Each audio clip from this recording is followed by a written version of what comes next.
Oi, pessoal! Hoje a gente está aqui começando uma série de entrevistas, de bate-papo, para informar vocês sobre os assuntos mais perguntados no consultório, para a gente informar através de um bate-papo legal, uma cena mais descontraída. E aí a gente vai ter muitos convidados ao longo dos meses aí, e hoje eu trouxe uma convidada muito especial, que é a doutora Verônica Boschi. Ela é nutróloga infantil. E agora ela vai se apresentar, falar um pouquinho da trajetória dela e a gente vai ter um bate-papo bem legal aqui para informar vocês a respeito da nutrição infantil, do desenvolvimento infantil. Oi, Verônica, tudo bem? Oi, muito obrigada. Obrigada pelo convite. É, Bom, vou me apresentar um pouquinho. Então, me formei em Teresópolis, no Rio de Janeiro. Fiz medicina por lá, 6 anos. Depois me mudei para São Bernardo, fiz pediatria. E aí eu fui me especializar em nutrologia pediátrica no Hospital São Paulo, lá na Unifesp São Paulo. Uhum. E atualmente tenho consultório, né? Meu consultório eu atendo desde 2019 e meu consultório é em São Bernardo do Campo. Ah, legal. Ô, Verônica, o que te fez escolher a nutrologia infantil, assim? Por que você buscou esse lado da medicina? Na residência de pediatria, eu gostava muito da nutrição das crianças dentro do hospital, né? Então me intrigava muito, assim, aquela criança que usava sonda, quando que a gente colocava uma sonda na criança, quanto tempo a criança ficava com sonda, quando que entrava com a dieta, por quanto tempo ficava em jejum aquela criança. E isso foi me intrigando, me deixando mais interessada na área, né? Eu ficava colada lá nas meninas da nutrição, da farmácia, e aí quando eu terminei a residência, eu acabei, por mudança de estilo de vida, acabei me interessando mais por uma nutrição mais saudável. Fiz nutrição geral na Abram, Legal. fiz 1 ano antes de fazer a pediatria, a nutrologia pediátrica, na verdade. E aí, na nutrição geral, eu vi a nutrologia pediátrica e me interessei ainda mais, né? E aí foi quando eu fui me especializar na área de pediatria mesmo, que é a área que eu queria mesmo. Ai, que E legal. adoro. Legal. E Verônica, hoje eu chamei você aqui para a gente conversar a respeito das principais dúvidas das mães no consultório, né? Porque eu devo escutar muitas perguntas que você também escuta e que todos os pediatras por aí devem escutar, né? Então sempre tem aquela mãe que chega assim no consultório, eu acho que, sei lá, 90% das mães chegam e falam assim: ai, doutora, meu filho não come muito bem, tem alguma vitamina que eu posso dar? Algum xaropinho que eu posso dar para estimular o apetite dele? E acho que é frequente no seu consultório também, né? É, tem o famoso Apevitin, né? Sim. Que é um exemplo, né? Não tô divulgando marca, não tô divulgando nada, mas é um exemplo que a gente vê que é muito comum. Alguns pediatras prescrevem quando vê que a criança não tá comendo muito bem. Então a gente tem que ver alguns fatores aí, né? A gente tem que ver que idade que essa criança tem, o que aconteceu para estar diminuindo a alimentação. Depois de 1 ano é uma fase onde a criança ela tem uma necessidade calórica menor do que uma criança mais nova. Então, naturalmente, essa criança ela come menos, né? Tem um interesse menor. Ela começa a fazer uma seletividade, uma predileção, na verdade, vou usar esse termo porque acaba ficando melhor, uma predileção alimentar, não uma seletividade. Sim. Então a gente tem que ver alguns motivos. É claro que existem alguns casos de seletividades importantes que a gente precisa avaliar. E esses estimuladores de apetite, eles têm medicações onde tem penetração neurológica, né? Sim. Então é muito perigoso. Pode ter vários efeitos colaterais. E na maioria deles, o que vai ter, né? Complexo B, vai ter uma vitamina C, vai ter vitamina A, vitamina D. Então, é isso que a gente tem que avaliar. Se a criança precisa desse micronutriente, se ela está ingerindo menos. Então, interferir mais nessa alimentação, o que a gente precisa melhorar. Que, teoricamente, a gente repondo isso através da alimentação, naturalmente a criança ela passa a comer um pouquinho melhor. Então, substituir, né? Talvez está tendo muito erro alimentar, então coloca muito produto industrializado, bolacha, biscoito, começa a acrescentar os danoninhos, os Yakults, né? Biscoito de polvilho, bolacha de maisena, que eu sei que também tem nas escolas. Sim. Então, acaba que esses alimentos competem com a alimentação natural. E aí a criança passa a comer mais isso e menos os alimentos, né? E isso não vai definir uma criança que tá comendo menos, que precisa comer mais. Então, a gente não precisa... Aí a gente tem que avaliar se realmente ela precisa comer mais, se tem essa necessidade, através de exames, se está tendo alguma carência nutricional. Sim. Então, alguns pontos precisam ser reavaliados. Sim, eu lembro, quando eu era criança, eu tomei a Pivitin, e eu lembro, assim, que eu tomava, comia bastante, mas também me sentia muito mal, né? Eu lembro de dormir dias inteiros, assim, depois do almoço, né? Então, é o que você falou, da penetração neurológica, né? Então, eu ficava sonolenta o tempo todo. Então, né, como que a gente pode dar uma medicação que, ok, a criança come um pouquinho melhor, e não era tudo isso também, né? Mas, depois eu perdia o dia inteiro. Como que, né? Como que eu ficava dormindo? Eu comia e dormia, comia e dormia. E o meu desenvolvimento, né? O meu estímulo, como que ficava, né? Exato. E eu lembro de realmente pedir pra minha mãe pra não tomar mais a medicação, porque eu não queria dormir mais. Que eu era criança, eu queria brincar à tarde, eu queria me divertir, eu queria ver meus amigos, né? Então, a gente tem que tomar muito cuidado mesmo com o que a gente prescreve, né? Nas consultas, com o que a gente fala pras mães, né? E com o que a gente faz com as nossas crianças, realmente, né? É muito perigoso. E na maioria das vezes tem antihistamínicos, que são antialérgicos, né? Que são sedativos, que aí dá sono. Recentemente eu fiquei sabendo de uma criança que ela ficou com o braço mole. A mãe levantava, a criança baixava o braço de tão mole que ficava. Isso é muito perigoso, né? Sim. Então a gente tem que realmente avaliar se essa criança ela precisa aumentar o apetite ou se ela precisa melhorar o padrão alimentar dela. Né? E na maioria das vezes as crianças estão bem no crescimento, no desenvolvimento. Então não é uma necessidade urgente. Então, e aí se tratando, por exemplo, de uma criança com comprometimento nutricional, do tipo desnutrida, com peso baixo ou uma baixa estatura, a gente não vai dar estimulador de apetite. A gente vai entrar com suplemento alimentar, que é diferente, né? Sim, bem diferente. Então, assim, vitaminas, as crianças necessitam dessas suplementações, isso é base até os 2 anos. Então, ferro, vitamina D, a gente tem que avaliar o ômega 3, a vitamina C. Então, pelo menos essas vitaminas são vitaminas que geralmente é o mais comum e a gente acaba suplementando. Sim.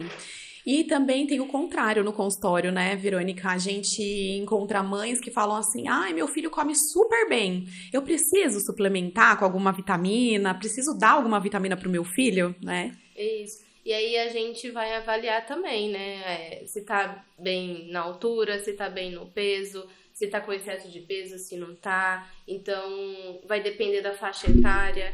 Na maioria das vezes, o ferro e a vitamina D são vitaminas que geralmente a gente mantém, né, por longos anos, porque se usa muito. Ferro tá nas células do sangue, então a gente usa para respirar, usa para músculo, para cérebro, coração, para tudo, pra né? imunidade. Então a gente utiliza muito o ferro. Então a gente vai fazer exame, a gente vai avaliar o estoque do ferro. Na maioria das vezes precisa manter esse ferro muitos anos.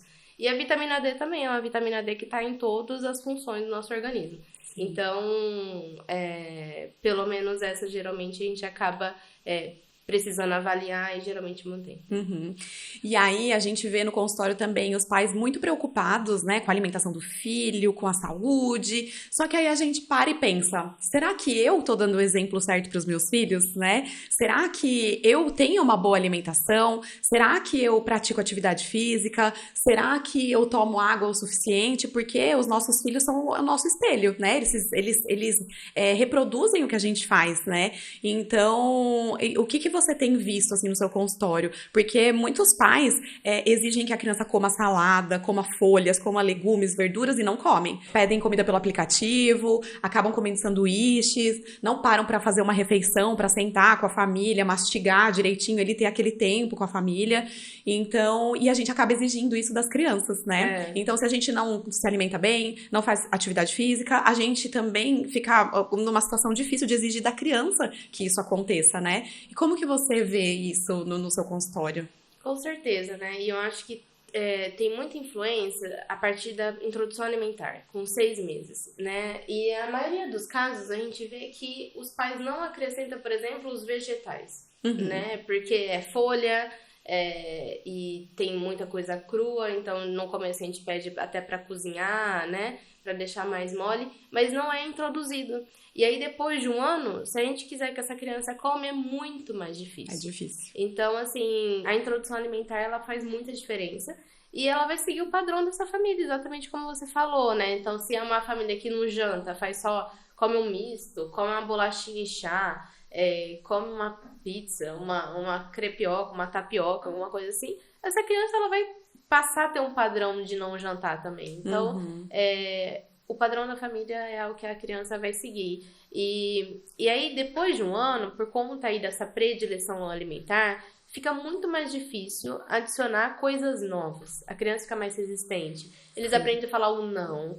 E aí chora e faz aquela coisa toda. Então, tem totalmente, assim, influência, né? Sim, o que eu vejo bastante, assim, na minha casa é que realmente eu e o meu marido, a gente volta da academia com roupa de academia e o meu filho olha pra mim e fala: mamãe, vocês foram treinar? E o olhinho dele brilha, assim, sabe? Então, e a gente vê que desde pequenininho ele gosta de esporte, ele tem aptidão pro esporte, ele faz judô e faz futebol na escola e ele chega todo empolgado, contando. Então, eu sinto que toda vez que eu volto, que eu dei uma corridinha, que eu fiz musculação, ele olha pra mim e fala: mamãe, você já treinou? Então eu acho muito importante isso. Realmente, a gente tem um papel muito importante na saúde da criança, como exemplo mesmo, né? Porque tudo que faz na rotina, a gente coloca como um padrão de certo. Sim. Né? De certo e errado. Exato. Então,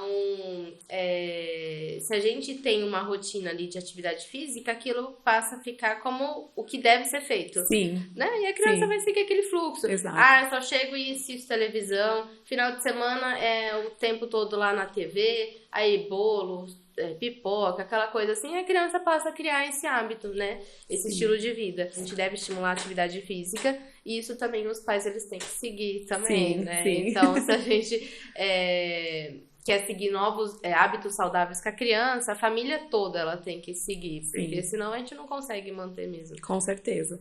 E por falar em bolo, pipoca, doce, uma das questões mais comuns do consultório também é a mãe olhar pra gente e falar assim: ai, mas por que a criança não pode comer um docinho, né? Depois do almoço? Por que a gente tá comendo um doce e a gente não pode dar um pedaço do doce pra criança antes dos 2 anos? Essa é a questão. Aquele negócio, né? Nossa, você não vai deixar seu filho experimentar. Nossa, seu filho não vai saber o que é um doce, um chocolate. Ou às vezes tá olhando e fala: ele tá com vontade de comer. Isso, eles têm o reflexo de pegar com a mão, né? E na maioria das vezes, assim, a gente não tem a vontade mesmo daquilo que a gente não conhece. Eles têm a curiosidade, eles conhecem o mundo através de pôr na boca, de pegar com a mão, né? Sim. Então, esse reflexo eles vão ter para conhecimento. E até os 2 anos de idade, a gente sabe que o Ministério da Saúde e a Sociedade Brasileira de Pediatria recomenda que essas crianças não tenham acesso a produtos industrializados, com açúcar adicionado. Existem algumas explicações, né? Principalmente a parte metabólica dessa criança. Então, existe o famoso 1000 dias, que a gente tem aí desde o começo da implantação no útero até os 2 anos de idade. Então, tudo que a gente faz nessa fase, a gente tem reflexo na vida adulta dessa criança. Então, o papel do pediatra, ele não é só pesar e medir e ver aquele dia só. Então, ele tem reflexo na vida adulta. Então, ele é responsável pelo adulto que aquela criança vai se tornar. Então, isso é muito importante. Então, os excessos que acontecem na criança, a criança ela é sobrepeso, obesa, depois ela fica com peso adequado, na vida adulta ela já acaba tendo uma facilidade, né, de se tornar obesa depois também. Então, a gente deve evitar tudo que tem açúcar industrializado antes dos 2 anos, principalmente por conta disso também. Sim. E fora que atrapalha a alimentação, né? E a gente cai de novo nisso. Sim. Então, compete com o paladar e a aceitação dos alimentos naturais. Sim. Né? A gente acaba viciando o paladar da criança para produtos industrializados, com açúcar, né? E aí a aceitação de alimentos naturais e de aceitar novos alimentos, né? Quando a gente vai querer que a criança prove alguma coisa de diferente, isso fica dificultado por esse paladar viciado. balanceado mesmo, Com né? certeza. Fora que os produtos industrializados têm um realçador de sabor como conservante dos alimentos. Então, isso já modifica as papilas da língua e tudo mais, então é bem mais intenso. Sim. E uma preocupação que tem sido, assim, eu acho que para todo mundo já era uma preocupação antes, mas que eu acho que está muito em alta agora, é a gente falar a respeito da microbiota intestinal, né? Porque muito se fala agora que conforme a gente mantém uma microbiota intestinal adequada, a gente evita muitas doenças, né? A gente evita alergias, a gente faz com que a criança fique menos doente. Então, o que a gente pode fazer para contribuir esse equilíbrio da nossa microbiota intestinal? A microbiota, ela vai acabar sendo formada pelo que a gente come, né? Então, os nossos alimentos que vai determinar o microbioma do nosso intestino. Então, uma coisa puxa a outra, né? Então, alimentos naturais vai acabar selecionando, ajudando a proliferar bactérias, fungos, vírus ali naquele intestino saudáveis, que nos traz saúde, que deixa esse intestino com as vilosidades saudáveis. Quando a gente passa a adicionar produtos industrializados, com açúcar adicionado, a gente facilita a fermentação, proliferação de bactérias ruins, né? Mais fungos nesse intestino. Isso altera toda a perfusão desse intestino, facilita as infecções recorrentes, facilita ficar mais doente. Então, a partir do momento que a gente passa a diminuir esses açúcares consumidos e alimentos industrializados, a criança passa a ficar mais tranquila, passa a ter um sono mais reparador. E passa a ficar com a saúde melhor. E a gente vê que realmente, né, tudo tá ligado com a alimentação e com o cuidado desse microbioma, né? Então, olha só a quantidade de coisas que a gente pode fazer pela criança só melhorando a alimentação dela, né? A gente pode influenciar no sono, no comportamento, no psíquico da criança também, né? No aprendizado, exatamente. Então, se a gente tem um intestino comprometido ali, que não absorve muito ferro, a gente também compromete o aprendizado da criança, porque o ferro faz uma parte muito importante nessa parte, na cognição. Exatamente. Então, é o que você falou, Verônica, a gente não se preocupa só em medir, pesar a criança e ver, nossa, está dentro da curva. Não é isso, né? A gente age muito mais de forma preventiva, a gente já se preocupa com a microbiota intestinal da criança na concepção, né? Então, a alimentação da mãe vai influenciar muito nisso. Muito. Então, a gente também, em parceria com os obstetras, ginecologistas, a gente pede para que eles usem probióticos na mãe, para que cuidem da alimentação da mãe, para a gente já pegar essa gestante no momento em que a gente vai evitar uma doença da criança. Então, a gente age mais de forma preventiva do que, na verdade, a gente trata uma doença, né? Antes, eu acho que a ideia que a gente tinha como pediatra era assim, a gente vai acompanhando o crescimento e desenvolvimento da criança, apareceu uma doença, a gente trata. Hoje em dia, a gente quer prevenir que essa doença aconteça, né? E parar com esses remédios e utilizar o alimento como o remédio natural. Sim, exatamente. Né? E aí não vai precisar, doutora, aquele remédio para melhorar a imunidade, para diminuir as infecções. Então, assim, vamos começar do básico, né? Exatamente. Sabendo o que vai colocar dentro da boca da criança. Sim. E hoje a gente tem tanta possibilidade, né, de ter uma alimentação natural disponível. Sim. É caro, depende do aonde você compra, como é que você faz. Então, se você faz em casa, você diminui o custo do que comprar aquele produto pronto. O produto pronto, saudável, realmente vai ser muito mais caro, porque dá mais trabalho, né? Você precisa de uma indústria sem contaminação, sem nada. Então, você fazer em casa, você se dispôs a isso, vai ficar melhor também. Com certeza. E eu vou te falar umas frases aqui que a gente escuta bastante no consultório. E aí eu queria que você analisasse cada frase pra gente discutir o assunto, tá? Muito comum a gente escutar assim no consultório. Eu só deixo meu filho se levantar da mesa quando ele quando ele raspa o prato. Tem que comer tudo, né? Tem que comer tudo. Você não vai levantar dessa mesa até o prato estar limpo. Isso. A gente escutou também quando criança isso, muito, né? Muito. Hoje em dia eu tenho a gente fica com receio, né? Nossa, será que não pode sobrar no prato e tudo mais? Então, a gente tem que deixar a criança à vontade. Porque senão a gente não pode causar esse momento de alimentação um momento tenso, né? algo que não é natural. Então, a criança, ela respeita muito o centro da saciedade.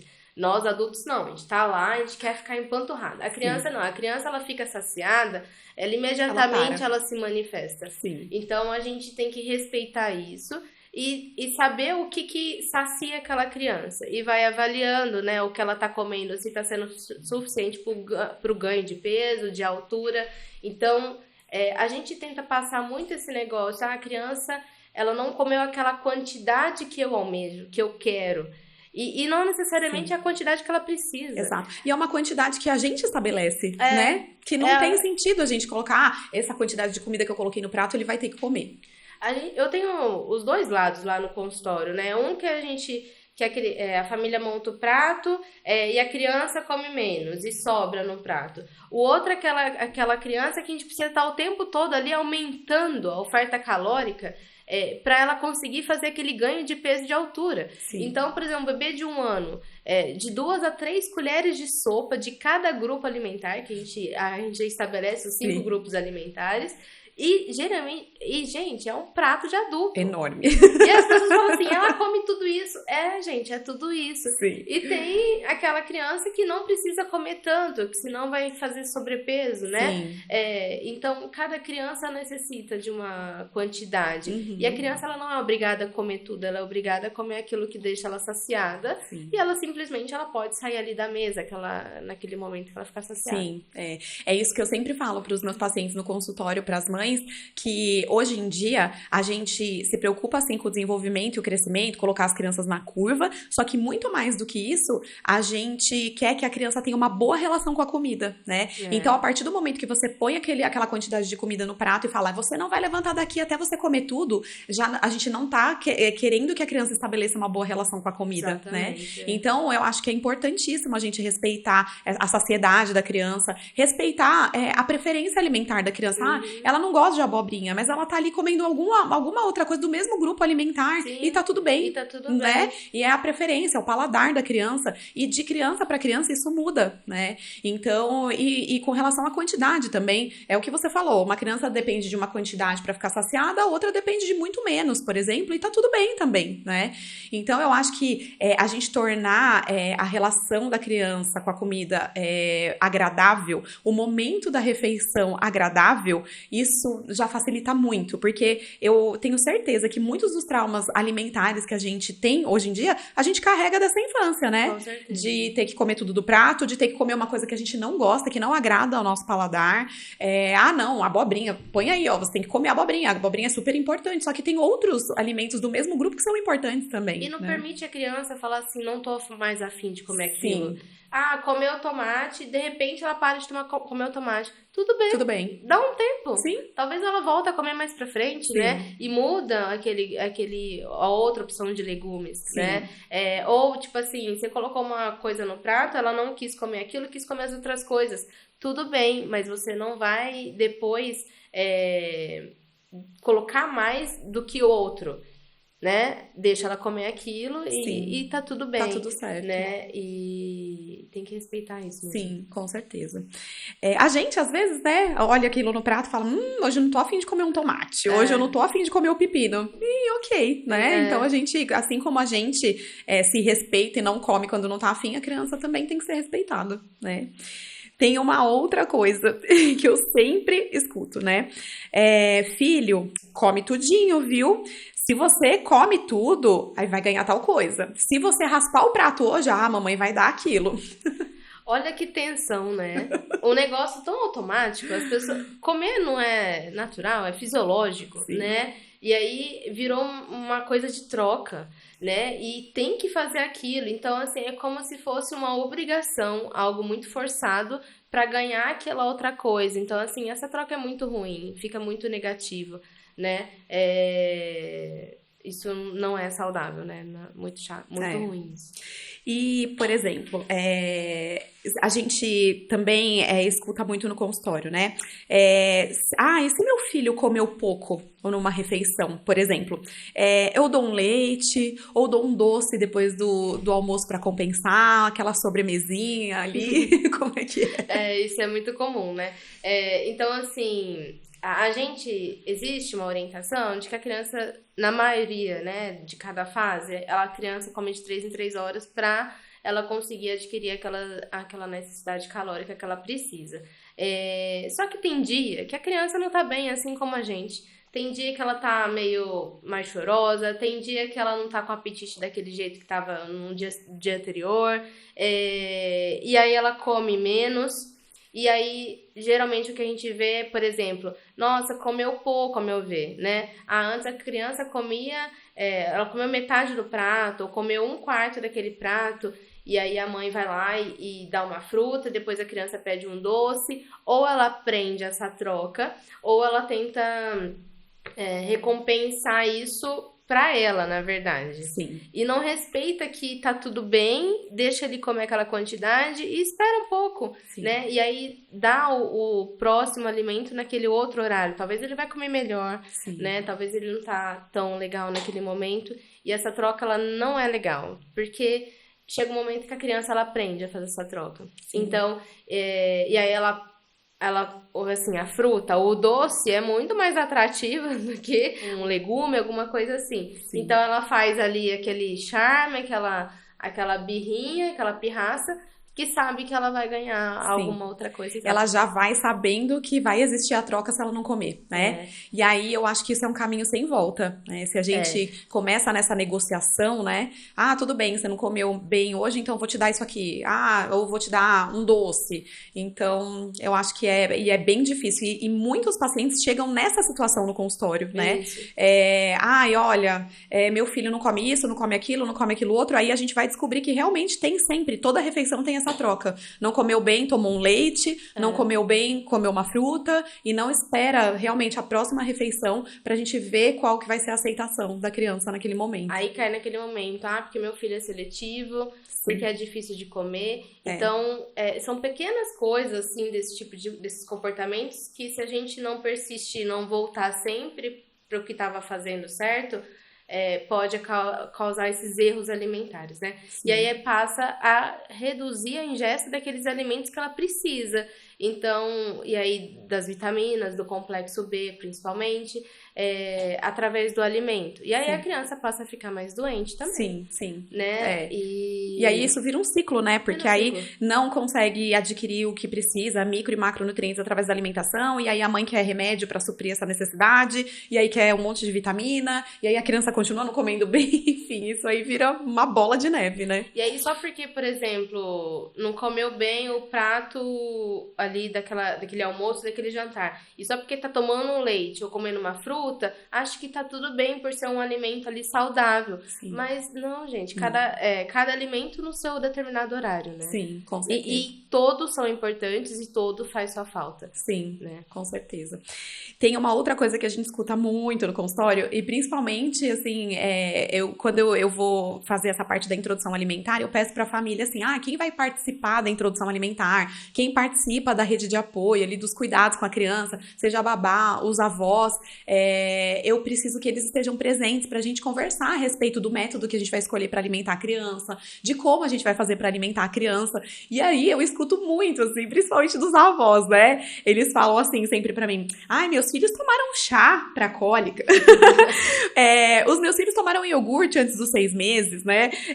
Os meus filhos comeram tempero pronto na comida, né? Aqueles que têm uma quantidade absurda de sal, de glutamato, enfim.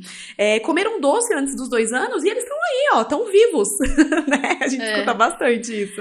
Hoje em dia vem mudando muito, né? As orientações da introdução alimentar. Existe a recomendação de você não colocar sal antes de 1 ano, né? Ou açúcar antes dos 2 anos. É claro que não vai acontecer nada imediato, não vai ameaçar a vida da criança. Sim. Só que a gente tá prevenindo, uma medicina preventiva, a gente tá prevenindo que essa criança tenha repercussões depois, mais pra frente, no futuro, né? Com certeza. É o que a gente falou de agir de forma preventiva, né? A gente não quer um adulto com problema de hipertensão arterial, um adulto com diabetes, um adulto com doença cardiovascular. Então, a gente vai cuidando disso desde antes da concepção. Essa é a nossa preocupação como pediatra hoje em dia, né? E trazer a rede de apoio no consultório é ótimo mesmo. É ótimo. Porque a gente alinha tudo e a gente renova as informações, atualiza as informações né, principalmente dos avós, Sim. e eles passam a ter informações novas, Com e certeza. sabe que aquilo que fazia pode realmente causar um mal, prejudicar, Sim. e essa é a intenção, Sim, né, sim. pensando na saúde da criança. E a gente tem que colocar na nossa cabeça que a gente tá criando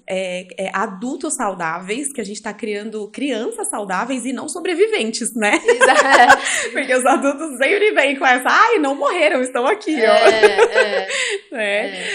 Verônica, eu queria te agradecer, foi uma delícia o nosso papo, eu tenho certeza que todo mundo aproveitou muito, né, com essas informações que a gente passou aqui, e espero no próximo momento a gente conseguir se encontrar de novo, porque a gente tem muito assunto pra colocar em dia ainda. É verdade, né? quase não falou nada. Não.